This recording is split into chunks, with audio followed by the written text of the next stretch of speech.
just shout out to everybody that partook on the last live stream that I did, where everybody got their movies. I think it was like 3 weeks ago, maybe 4 weeks ago. I did get around to shipping the movies out today. I think it was like 4 or 5 movies. It takes me a little while to get these things out, but I eventually do get them out. So you got to be patient if you guys actually win something. Obviously, I do some giveaways on the live stream, and if you are part of the patron group, we do like weekly digital giveaways. I do physical giveaways as well. I give away hardware, speakers, stuff like that. What did I give away? Some speakers and a projector last time. But I wanted to touch, well, actually, so for today's giveaway, if I go over a couple of questions here towards the end of the chat, and you guys have an interesting question and I read it out, and you get my attention and I read it out, I've got just two movies to give away today. First one is one of my favorite movies that I've seen this year. It's Ad Astra, right there. Ad Astra, starring Brad Pitt. Very nice movie, very grainy movie, some good atmos. I thoroughly enjoyed the look of the movie, and the sound wasn't bad as well. It might be a little pretentious for some, but hey, I liked it though. So that's what we're going to give away tonight, right there. And the second one, probably something that most of you guys already have or you want, but it's Terminator Dark Fate, the latest installment from the director of Deadpool. This was supposed to be a turnaround for the franchise, but it ended up being a dud. Maybe because the lead character, little Danny, just wasn't that convincing as a Sarah Connor wannabe. I enjoyed the movie. I thought it was good action. Just didn't fulfill everything that I thought it was going to. And the CG was a little spotty as well. But that is also going to be the second giveaway for you guys. Atmos is really good on that. Video wasn't bad either. But that's it. Just remember, if I read your question off and it does tickle my fancy, I will award one subscriber, one viewer with a movie, and I'll ship it out to you within a time frame. But all right, so I just wanted to touch on one thing.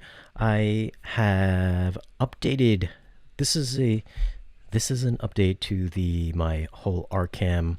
I don't want to say fiasco, but my new life owning an Arcam product, which is the AV40. Recently, they did a new update, which is version 99. So I'm assuming this is right before we hit version 1.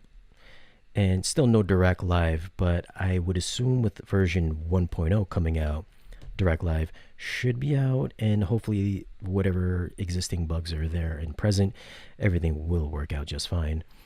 But as of right now, I knew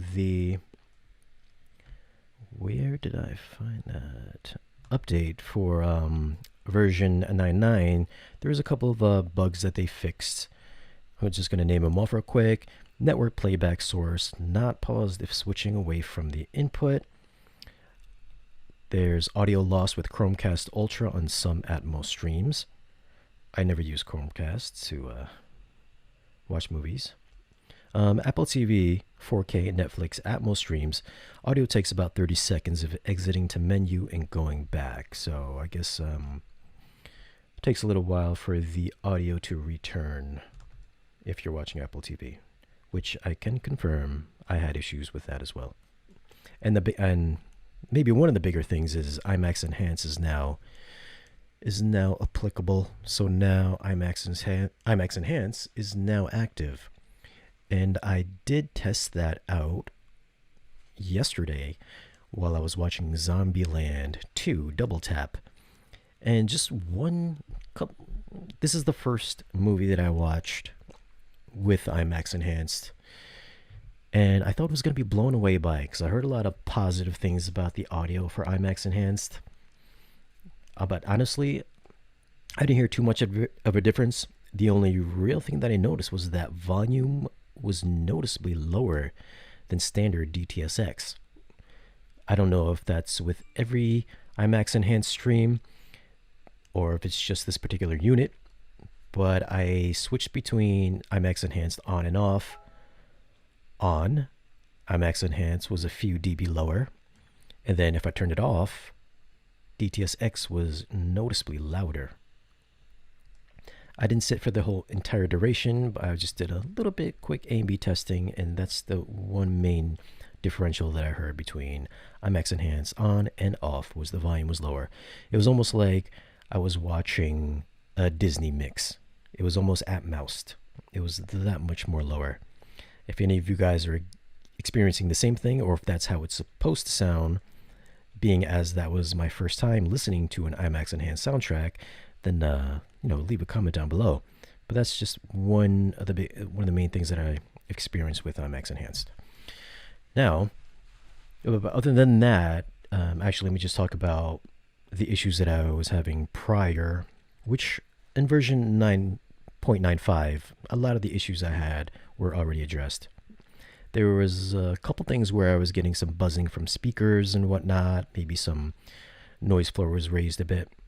This version here, I'm going to say they're just about gone. I think I hear a little bit of hum coming from the back speakers. Other than that, the rest of the channels seemed fine. Switching, I guess switching still is kind of, up in the air. I mean, I do use a projector, so I'm just used to the slow switching, so I can't really 100% comment on switching. But I think some people are still having some audio still picking up after switching input sources, but for me, it seems all right. I did have like one issue when I was using the Zapiti. I don't know if it's the Zapiti's fault or maybe it's the Arcam's fault, but I wasn't picking up audio from the Zapiti after I ran the update. Oh, speaking of the update, if you do run the update, you would definitely 100% have to reset to factory, because I didn't do that after I reset it just to see if it actually did anything. And yes, I was actually getting the center channels coming out of the left speaker and the right speaker, and they were slightly delayed by like 1 or 2 seconds. So you could hear somebody talking in the left channel, and then their voices would just pick up in the right channel. After I did the reset, everything was perfectly fine. So you must do a factory reset after you do an update.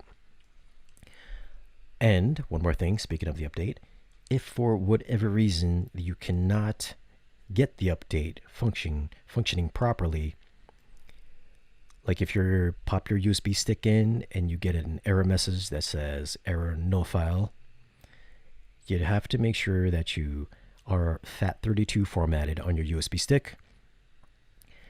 And if for whatever reason, just like me, it took me a couple days and a lot of emails with Arcam support, you can actually force the update. So in order to force the update, there's a little procedure you have to do. Obviously, still format your USB stick to FAT32. Only put the .fw firmware on the stick itself. So that's the only thing that can be on the stick is the actual .fw file. And then there's a little thing that you have to do with the remote control. So what I have here, I don't know what's going on with this GoPro camera. It's like messing up every time I switch back and forth. But there's a little button combo that you have to do. So if you can't get the update to take, there's a little thing that you got to do with the remote control. You must click the AV button, which is right there. You must also hit the amp button right after, and then you must hit 1, 2, 3, and 0. And you do that while the USB stick is plugged in the back, and that should force the update through. So again, you have to have FAT32 formatted, the .fw file on USB stick all by itself. Make sure it's plugged into the back, of course. Hit AV, amp, 1, 2, 3, 0. And then you should see update on the front of the unit. And then you just click the OK button, and that'll force through the update if you're getting that error no file found message. That took Arcam US support about 2 or 3 days to get back to me. I guess they had to check with Arcam UK, and eventually it took them about a day to get back to me, so not too long of a wait. And then I was able to do the update. I know I've been stuck on that for like ever. I think some folks on the forums were stuck on that as well. So that's my public service announcement if you are getting the error no file found on your USB stick. But again, after I did the update, like I said, most of the issues that I had almost gone. Still a little bit of noise from the back speakers. Switching, I'm going to say switching for the most part is fine for me. I just had that one issue with the Zapiti, but I did do a reboot on the Zapiti, so I'm thinking it's more the Zapiti's fault. IMAX Enhanced, I'm not sure if IMAX Enhanced is just lower in volume than regular DTSX, but I have noticed that. And other than that, you know, everything seems like it's getting up there. It's getting to where it should be, probably where it should have been from the get-go. But I'm glad that they have been issuing all these firmware updates to fix all the bugs and issues that people have addressed in the forums, and I'm sure through their email support and all that stuff. So anybody with an Arcam AV10 2030 AV40, that's my experience with the newest update. So if you have installed that update as well, then leave a comment and then let me know if you guys have been experiencing any other issues, or are you now happy with the performance of your Arcam product? Leave a comment down below. All right, so that's what I got to say about the AV40. And I also have one email that I want to go over that I got this week. My camera's going a little slightly out of focus. I got an email from a gentleman who picked up a Furman. His name is John Tornice. I'll just kind of read through his email really quick here. He says, hi Shane, great channel. Saw your video on the Furman 15i Power I. I recently purchased the 20i, very similar as well, but really haven't been able to find any hands-on out there regarding break-in period of these units. Some people believe in break-in, others don't. I'm on the fence, which is why I would like to know about this unit from a hands-on user. So basically, just to just make it short, you guys can read that, of course. He just wants to know if he should believe in the break-in period, if that's going to really change the sound at all. He thinks it changes the sound of his Oppo player, that it sounds a little bit darker and maybe a little bit smaller. For me personally, he's got the bigger version of the one that I have. I have the IT Reference 15i. He's got the bigger one. He's got the 20 amp version, which is the 20i. But as far as break-in period, I mean, I could go kind of either way on it. I know usually when I get review products in, sometimes the companies will tell me, listen, they're going to do like a 40-hour break-in period before they send me some speakers out, or if they got an amplifier, they're going to break it in for a little bit. So they seem to think it makes a difference.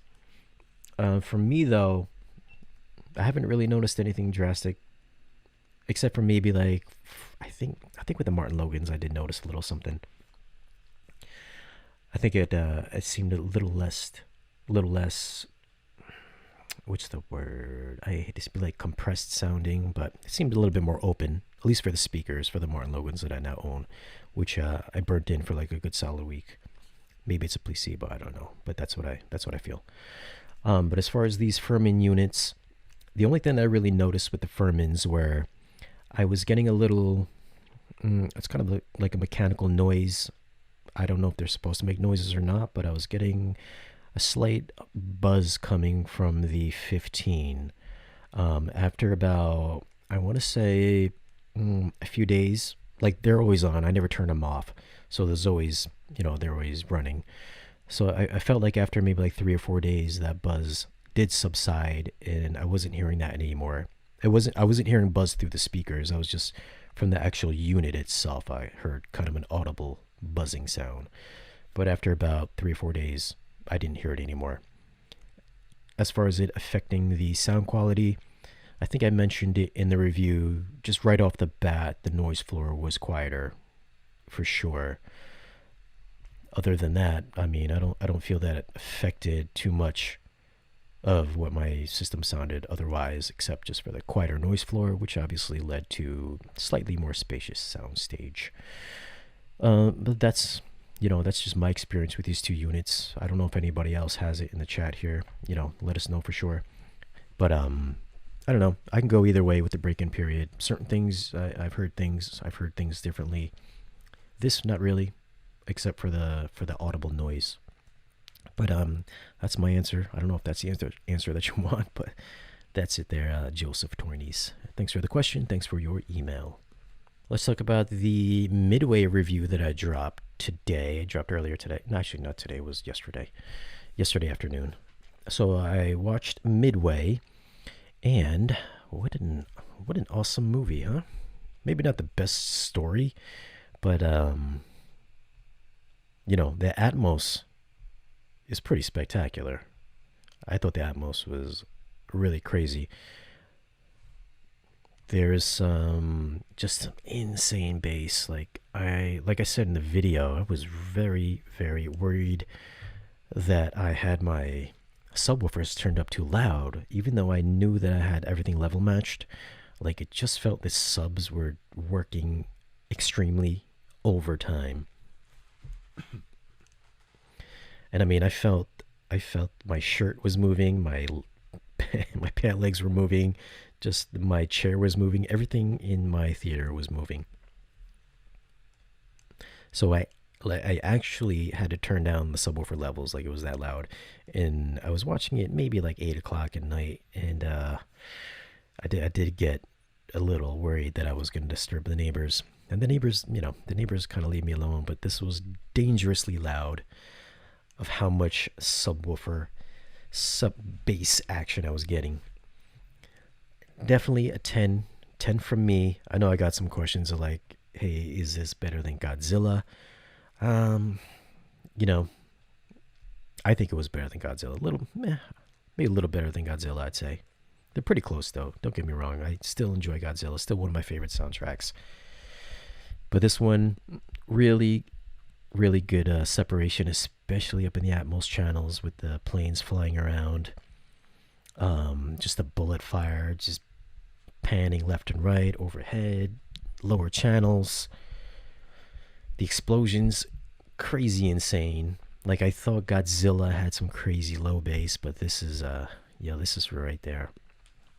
This just felt like it was even deeper than Godzilla, King of the Monsters. Definitely pick it up. I mean, I watched it. I initially bought it on digital, and then I paid a little extra for the physical, and so I figured I was going to do both, just double up. Actually, do the digital first, but then the physical came a lot sooner than I thought it was going to come. So we got that, and then I was like, I might as well not even just do the digital because it'd be kind of a waste of time, I think. But I mean, the digital sounds, equally as good, I'd say. I think it's a little more robust on the physical. But I mean, listen, if you don't want to buy the physical, you don't want to collect a lot of movies, then the digital is definitely a killer soundtrack as well. So either one, man, physical or digital, rockin' soundtracks. I was very, very pleasantly surprised by that. Like, I knew watching the trailers from all the battles and all that stuff that it was going to sound awesome. So I'm glad I picked it up. The movie itself was, I'm not going to lie, I thought the movie was kind of boring. If there wasn't any action going on, I think I was on my phone, and I was just waiting for the next action scene to pick up. So yeah, pick it up, man. Watch the review if you didn't watch the review. I think it was a good review. I did leave some links for it. So if you guys, pick up movies and you use my links, it does give me a little kickback from Amazon or Best Buy, wherever you pick it up from. So that's always good. It always helps out the channel, and helps to keep these giveaways going and pays for shipping and stuff like that. So thank you for that. Obviously, the money, the affiliate stuff that I get, I can use to buy other movies. Actually, overpay to get other movies earlier, so I can do these reviews. So pick it up. If you got a home theater system set up, Midway, it's most likely going to be on the list for, top sounding surround soundtracks of 2020. No doubt about that. What else did I do this week?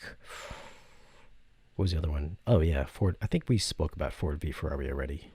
I can't remember if I did or not, but it's still, actually visually, I felt that Midway looked very similar. Kind of like tonality wise, like they both were like of a different, time. They had that vintage look to both of them.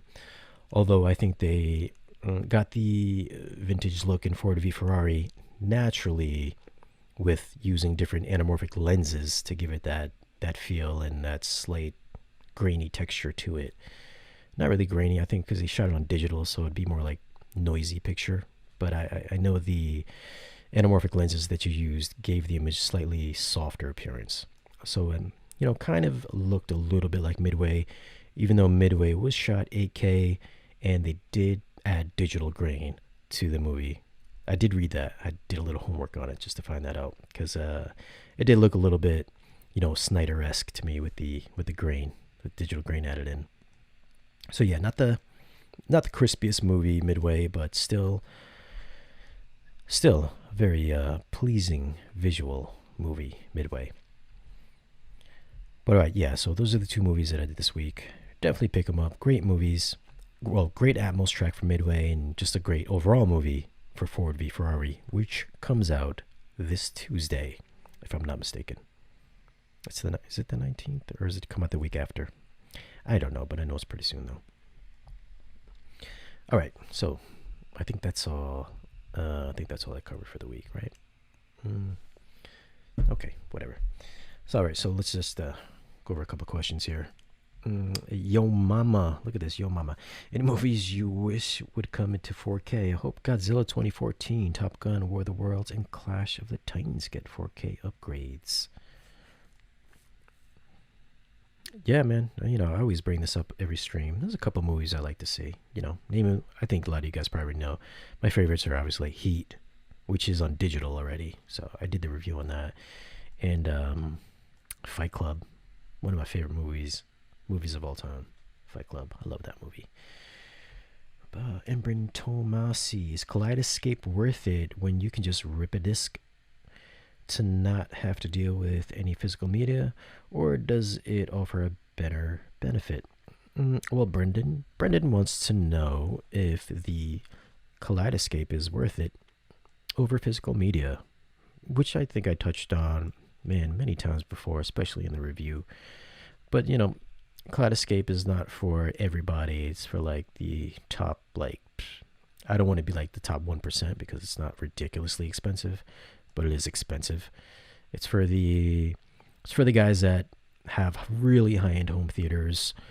I mean, if you spend a lot of money on your display and you got some killer speakers, amplifiers, processor, all that good stuff, and you just want,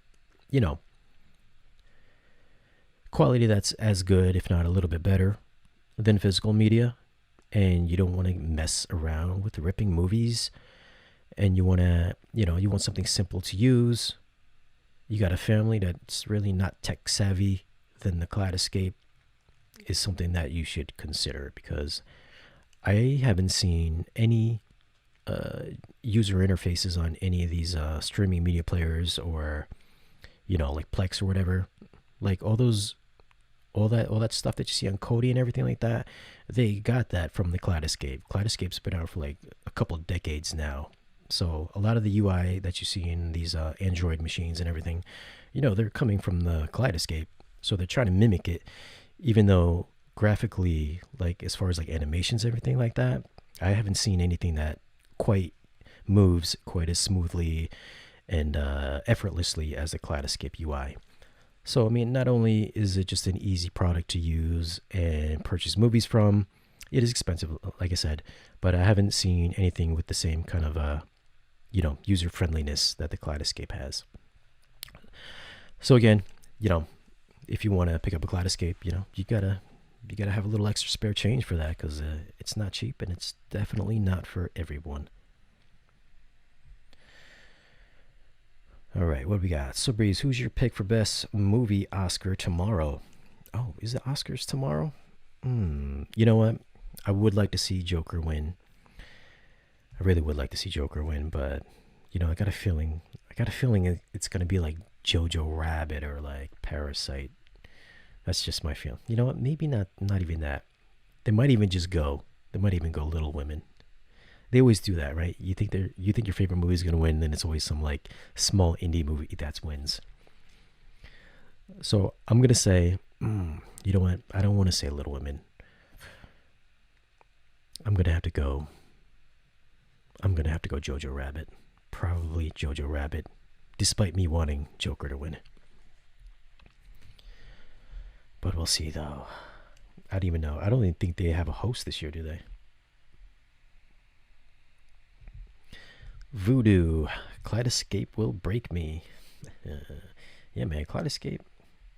I love the Kaleidescape. No. I did put that in my... Like, I did the review on it. I did the tour. It was in my... It was in the rack when I did the tour. But, it's not my Kaleidescape. That was only a loaner. So it's like, I got a little spare change, but I don't have that much spare change where I can afford a $9,000 media player. That's a little ridiculous. Even though I have contemplated buying it, though. So I still might. I think if Kaleidescape gets a Dolby Vision update, even though the projector doesn't do Dolby Vision, I may get on a little payment plan for it because it is a pretty awesome machine. I do like it. What else we got here? Is IMAX Enhanced worth the upgrade? Jack Peer wants to know. As of right now, I feel like it's a no, but I have only seen one movie, so I can't say with a definite answer. I don't think I have any other IMAX movies to really test out with either, so... Actually, yeah, no, I don't have anything. I thought I had Angry Birds 2, because I think that was IMAX Enhanced, but I don't have that anymore. I think I gave that one away.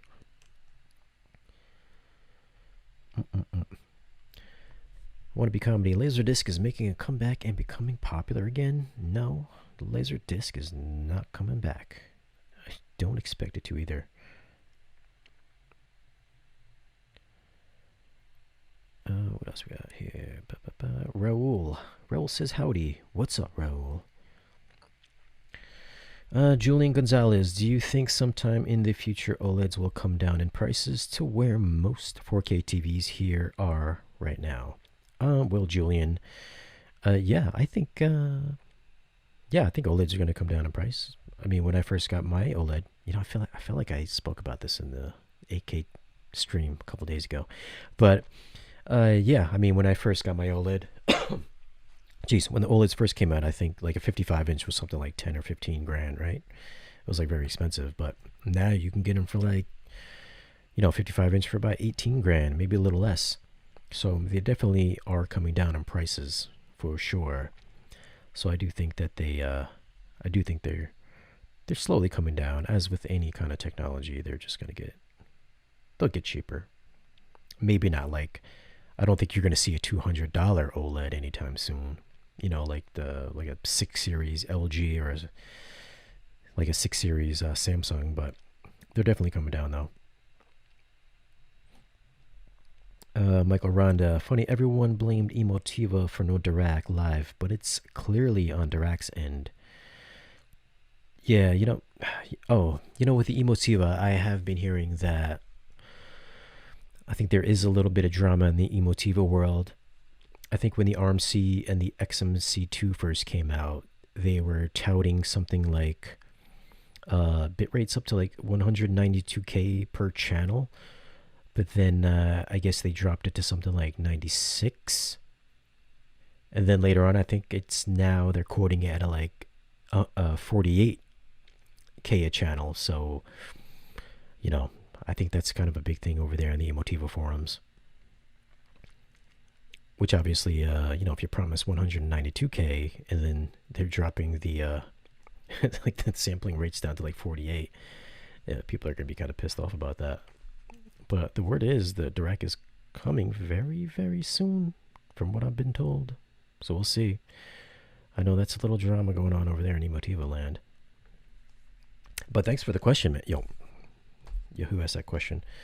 Michael Randa, thanks for the question. If you are in the U.S., I will gift you this movie, Michael Randa.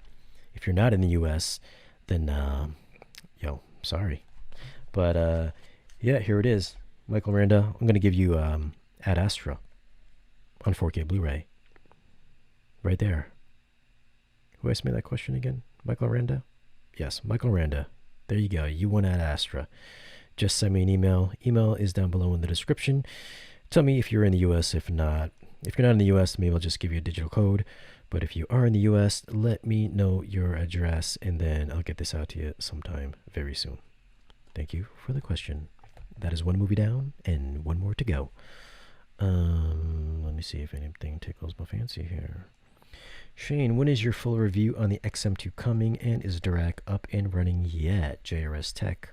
Well, it's kind of the same question. But I was going to actually do it about 2 weeks ago, but then I was told to hold off because something might be coming. Therefore, no review just yet. What else we got here? Epson 3530 is a home theater projector. Any good? What do you think? The HT, who's this? Javier E. Is the HT 3550 a good home theater projector? I think if you're going to get an Epson home theater projector and you're on a budget, they have the, what model is that one? I think it's the 3200. Let me see if I can just bring that up right here. Epson, oops. Epson, I think it's the 32 or 3220. Look at some on the Best Buy site. It's like you gotta be precise with the spelling. Yeah, so this one here, man, this is a good buy. Check it out. I saw this at their product unveiling. This is the Epson 3200. It is a 4K upscaler, and it's only $12.99. I think that's a really good buy. It had actually some really good contrast and was a very bright projector. And it's only $12.99. If you get yourself a Best Buy card, man, you just pay it off, you know what I mean? That's a good, solid entry-level projector, I feel, with the 4K upscaling. You know, if you want to get true 4K, you're going to have to drop like $5,000 for the cheapest Sony. That's the $295. So, you know, if you don't have a lot of spare change, then $12.99 will get you into the door for a home theater projector that throws out a good image. Definitely check that out. If you want to if you want to step up your projector game there, or get away from a television set. Jose Ocasio, what did you think of the upscaled 4K implementation of the Super Bowl? I actually didn't watch the Super Bowl. Not really a football fan. I'm a basketball fan, so I skipped the Super Bowl this year. Actually, I think me and Brass Tacks did a live stream that day, if anybody caught that. It was a interesting live stream. Who's this guy? Famu 2005. Did I watch the new Bad Boys movie? Yes, I did watch Bad Boys 3, and I really liked it. You know what I felt? You know, we talked about Bad Boys 3 in the Super Bowl live stream as well.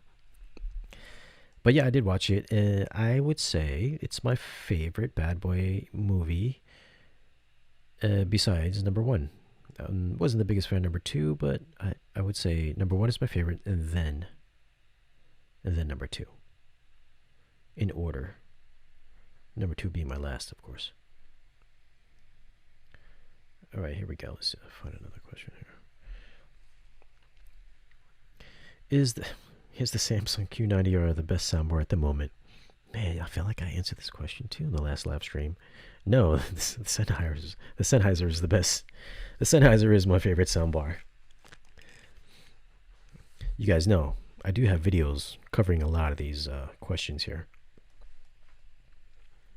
Voodoo Bad Boys for Life. Franz de Groot. So also with Star Wars. Oh, I must have missed the first half of that question. Okay, another Bad Boys 3 question, yeah. Shad Rhodes, do you remember the first movie you saw in surround sound? Mine was True Lies at a friend's house on VHS, but I've been hooked ever since. Well, Shad Rhodes, my first experience with surround sound was with, what movie was that? It was Indiana Jones, The Raiders of the Lost Ark. That was the first movie I saw. It was at my father's friend's house, and he had two Bose speakers. I think they were 301s at the time, and he was playing it on VHS with a Sony Hi-Fi VCR. Ever since I saw that, we sat down and listened to that on the couch for about 20 minutes, and I was blown away by how good stereo could sound from a Hi-Fi VCR. Ever since that day, I have been on the quest to always upgrade. And another really good demo that always sticks out into my head was also on a pair of Bose 301s. This was at a Circuit City, and this was on a Toshiba DVD player, and they were playing The Lion King. It was the part where Simba was with the Rafiki, and his dad's. They were in. I think it was that night scene where he's walking through the field, and his dad's talking to him overhead from the heavens, and you could hear like the wind and all this stuff and the music. And that was the second demo that really kind of stuck out in my head, besides Indiana Jones and the Raiders of the Lost Ark. And for whatever reason, man, those Bose 301s just really sounded really freaking awesome for whatever reason. And it was just stereo. It just kind of blew my mind. And then after that, yeah, man, it's just been an ongoing quest for awesome surround sound. And I even picked up one of the first Dolby Digital processors. I don't know if anybody remembers it, but it was a Yamaha. I think it was like a DSP-1 or something like that. It was something like that. It was just a standalone decoder, and then you had to pair it up with their receiver. It was like an all-black box. It had the green LED display, and it was still when I think about it, still one of the coolest looking processors that I've ever seen.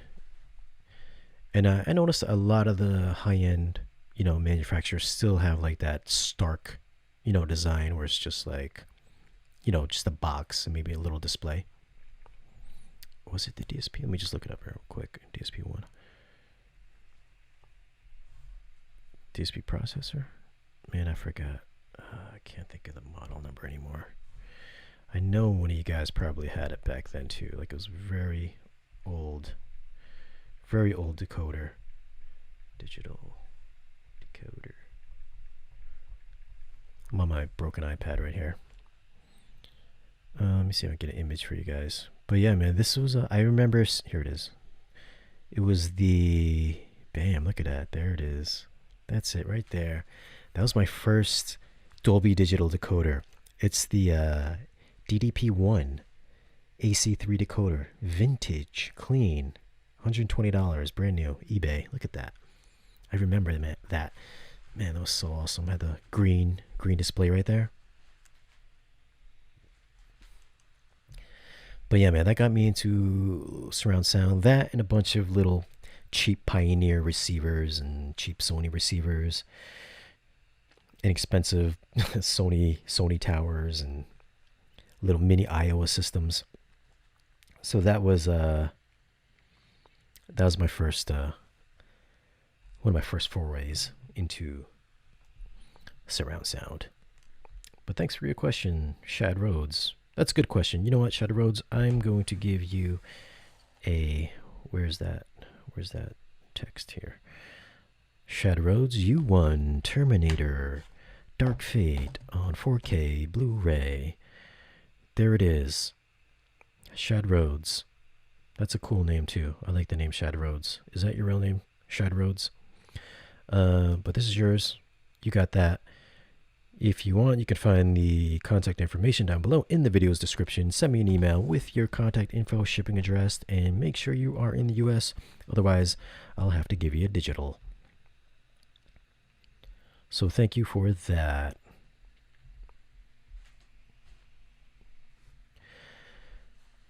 All right, let me just take one more question, then we'll log off. What else we got here?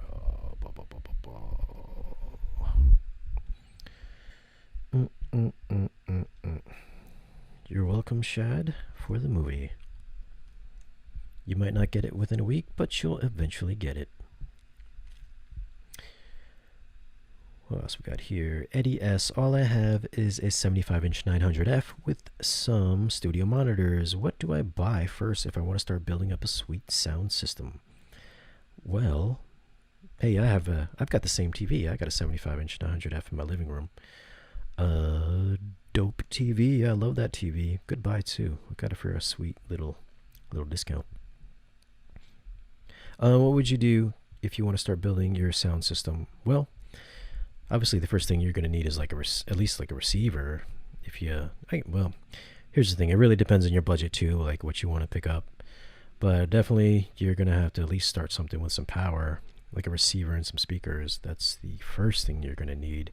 And then you can build from there. So you can't, obviously you're not going to just pick up back speakers first or center channel first, because you got to power it. So you're going to have to at least get some sort of a receiver or processor or amplifier.